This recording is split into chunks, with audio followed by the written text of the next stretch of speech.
today's video is another concern video po. Ang sabi niya is, Miss Ting, nakakapayat ba ang pagsasarili? Ano po kaya ang pros and cons nito?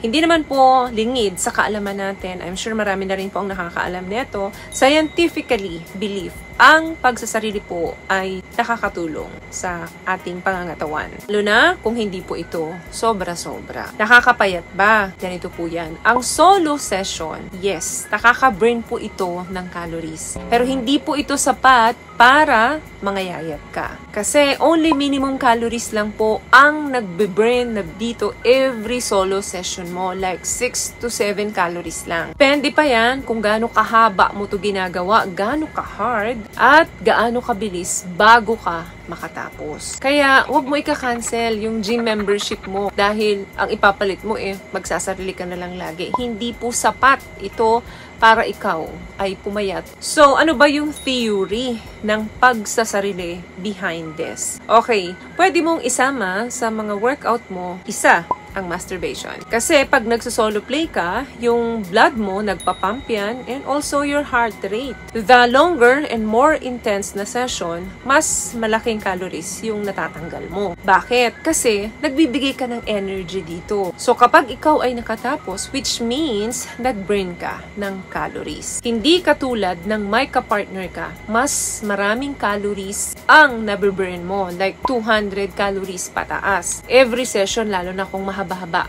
ang foreplay ninyo. Tapos, nasa 175 pounds ka pa. At umaabot kayo ng 30 to 40 minutes with your partner. So, ang sagot, hindi po ito nakakapayat. At hindi rin po ito nakakataba. So, walang epekto ang pagsasarili sa shape ng katawan mo o sa pagbagsak ng weight mo o sa pagdagdag ng weight mo. Number 2 question mo, ano ba yung pros nito? So, meaning, ano yung benefits nito? Of course, ang solo session po, tumutulong yan para mas strengthen yung iyong pelvic floor muscle na magtone lalo. Kasi diba kapag matatapos ka na, naninigas ka. So, nagko-contract yung muscle mo doon banda sa pelvic floor area mo. Another thing, nakaka-relieve din po ito ng stress. Isama na rin natin dyan, nagkakaroon ka ng better sleep. Isama na rin natin dyan, mas gumaganda ang mood mo pagkatapos mo mag-solo. At mas mababa rin yung risk sa prostate cancer. Nakakatulong din po ito para ma-boost ang inyong immune system. Nakakatanggal din po ito ng cramps or muscle tension. Nagbe-benefit din ang inyong mental health kapag kayo ay merong solo session at naging successful ito. Also, mas naiintindihan nyo kung ano yung gusto ninyo at kung ano yung kailangan ninyo pag nagsosolo kayo. Mas na-explore ninyo yung different desires and nagkakaroon kayo ng relaxing feeling after. Basta, wag lang pong susobra. What I love about this product, itong No More Dark Secret ng K-Skin, bukod sa may advanced whitening na siya na kung saan pwede niyang matulungan na pumuti yung mga singit-singit mo, moisturizing, meron siyang anti-irritation, antibacterial, maintain healthy pH level. Hindi lang pambabae, meron din po tayong pang-lalaki. Doon naman sa pangatlong question mo, ano naman yung consequence nito? Yung hindi magandang maidudulot nito. So, kapag ikaw ay may partner at ikaw ay medyo engaged sa pagsasarili, iwasan mo. Kasi dumarating sa puntong mas nag-e-enjoy ka sa pagsasarili. At hindi maganda ang impact nun sa inyong relasyon. Siyempre, yung kapartner mo, may pangangailangan din yan na dapat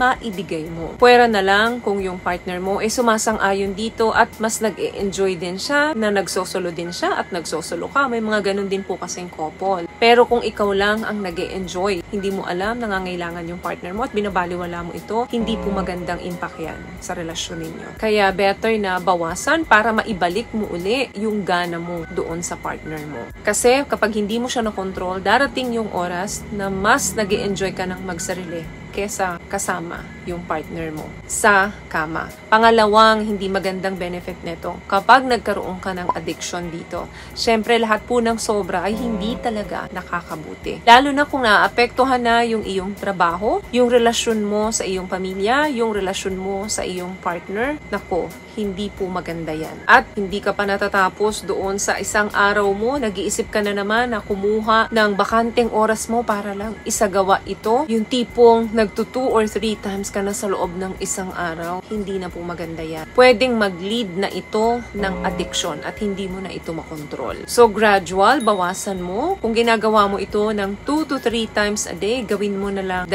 beses sa isang araw. Makalipas ang ilang linggo, gawin mo naman ito ng 1 beses na lang isang araw. Makalipas uli ang ilang linggo, gawin mo ito na every other day na lang. Yun na yung regular. Ito, kung wala kang partner. Pero kung may mga partner po kayo, hindi ko maisasuggest gawin yung regular every other day na nagsasarili kayo. Kasi wag nyong kalimutan, merong kayong partner. Pwera na lang kung yung partner nyo nga, okay rin dito sa ganitong setup. Pero kung hindi, pwedeng masira ang relasyon nyo rito. Ang bottom line ng video natin, ang solo play is natural and fun. It's a safe way to learn about your body, your practice. So, nabibigyan ng chance yung sarili mo na explore yung katawan mo at malaman kung ano talaga yung makakapagpasaya sa'yo kapag nagsusolo play ka. Pwede mong i-share ito sa partner mo para kayong dalawa yung gumagawa nito once na na-discover mo. Pero again, hindi po ito nakakapayat at hindi rin po ito nakakataba. So, yun lamang guys ang video natin for today. I hope nakapagbigay po ako ng tips sa inyo. At kung nagustuhan niyo pong ating video, please give it a thumbs up, comment down below, and also share this video na rin po sa mga kaibigan na sa tingin niyong matutulungan po ng video natin. Once again, palagi po kayong mag-iingat at palagi po kayong manalangin.